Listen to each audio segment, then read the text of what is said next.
Welcome to the 344 show, Peter. I am so glad that you're on the spot paying attention as my countdown timer winds up. I have been excited for this particular episode ever since you signed up for it because, I don't think we've really got to hang out. I've seen your lair, right? This lair is totally rad. And I mean, it's really something special and almost as good as Mike Phillips. But Mike's got the whole workout station going, and man, you've got like synced up camera control. That's awesome. We're gonna have to talk about that because we're both sort of geeked out when it comes to equipment and software tools and AppSumo and all that good stuff. So thanks for coming, man. I appreciate that. Yeah, of course. It looks like we're actually live because you know what? Yesterday I was with Rob and nothing happened. I pushed the button and LinkedIn said, time for you. We're not going live. But you record this as well, right? We're dropping it into YouTube. And by dropping it into YouTube via Restream, what you get is a recording within Restream and then also on YouTube. So it's in two spots. If you only stream to LinkedIn, Restream won't record it. There's like a goofy, some sort of exception in there. I don't know what it is. And I got bit by that last year with the Hotness and Leisure show and didn't have any recordings. I had to go back and screen record them all by hand, which was a nightmare and a half. So anyway, so we went back and forth and we talked a little bit. Hey, what are we? Wait, isn't that how you used to pirate DVDs? Weren't you telling me about that? No, I never told anybody about that. I'm all above board. I pay. I'm good that way. But listen, talking about social impact, man, that's why you're here, right? That's your new thing. I want to hear about Hey Good Chat, right? I want to hear all about that. What's your plan? What's your vision? How did you think it up? Why do we want to engage with that? All of it, man. Lay it out. Okay, so I have to give the history. That's fine. Thanks for having me here. I'm glad you've been excited ever since I signed up, which was, I guess, what, 3:30 for the 344? Yeah, pretty much. Yeah, 14 minutes. Yeah. No, I've been a serial entrepreneur my entire life, but you and I already knew that. Mm-hmm. And I've always had this cardinal rule that friends that tell you that you have a good idea but aren't customers or won't refer a good customer aren't actually friends. So I'm here for that as well, buddy. Okay. Glad you're on the show.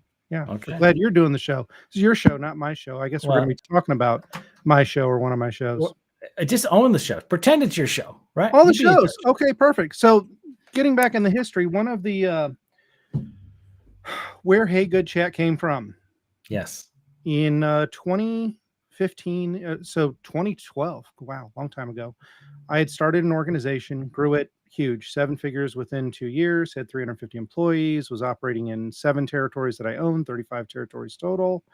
And it fell apart overnight, market influences, all kinds of crazy stuff.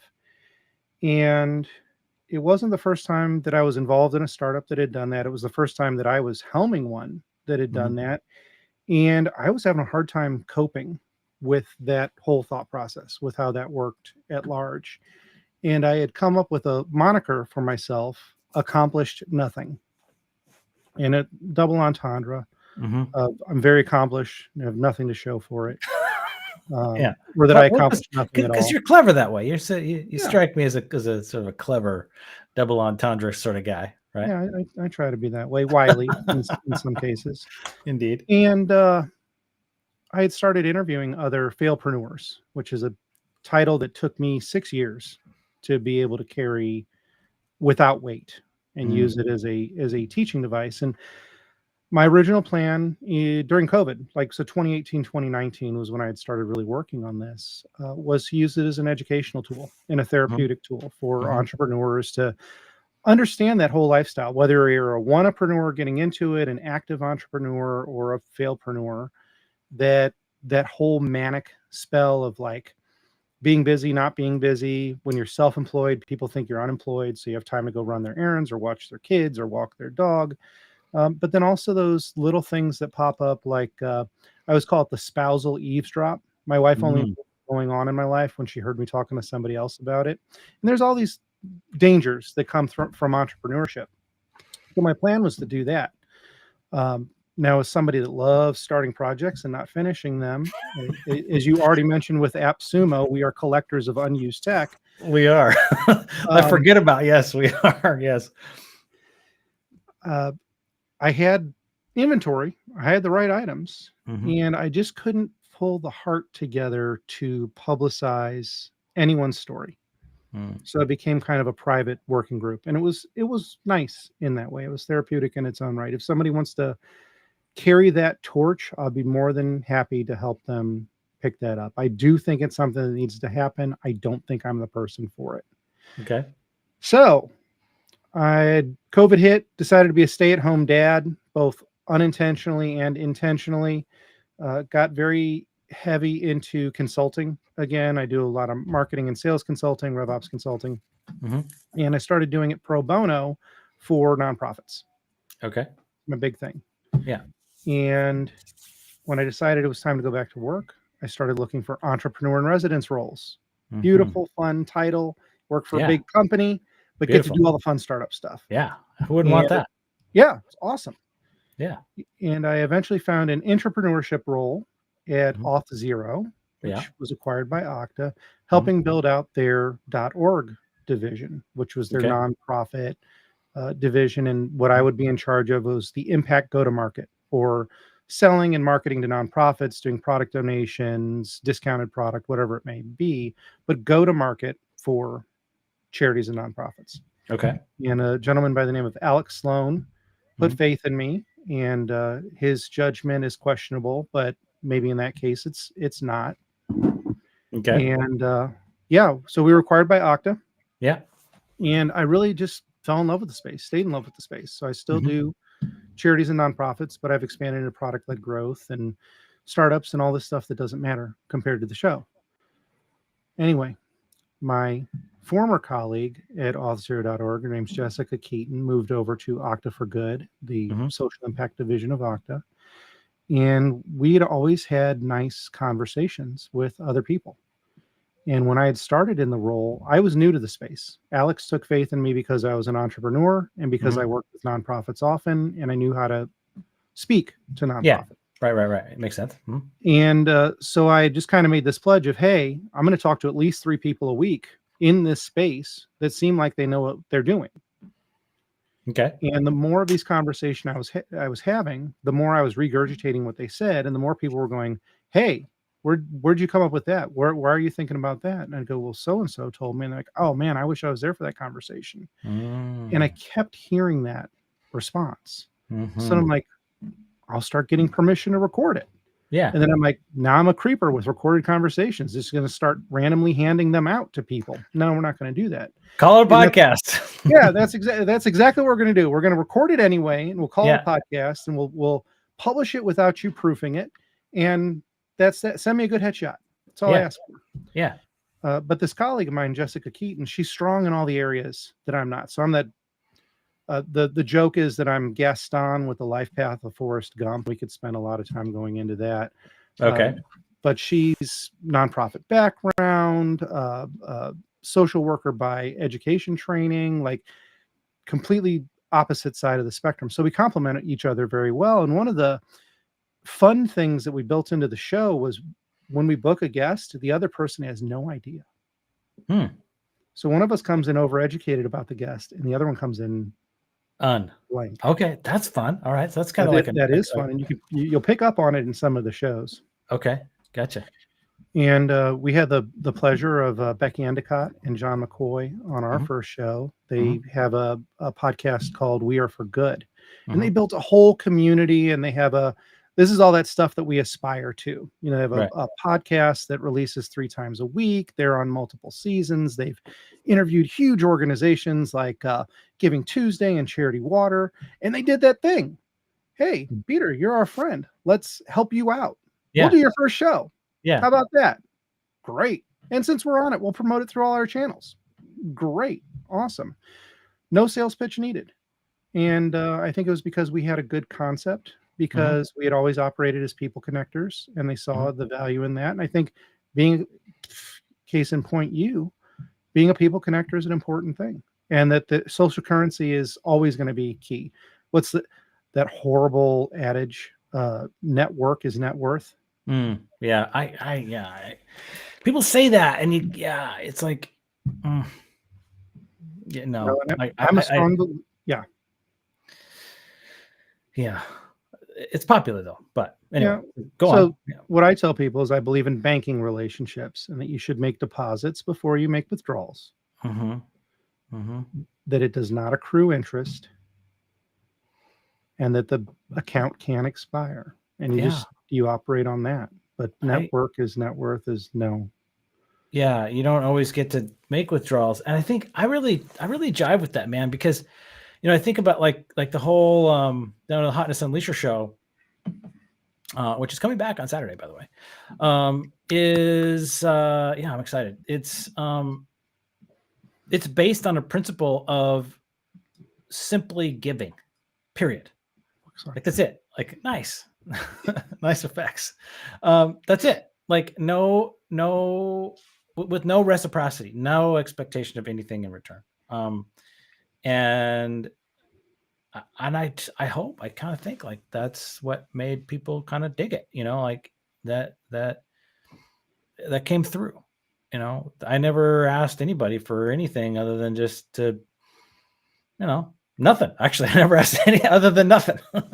Yeah. Right. And because it was just fun. It was just fun to acknowledge that somebody had an impact. So, Well, let's rewind some merit in that. You took what I would call a failed experiment, a corrupted experiment in Social Saturday. well, We fair have enough. to admit it went sideways pretty quick. It okay, but I guess my experience with it, by okay, I made a lot of really good friends, Mhm.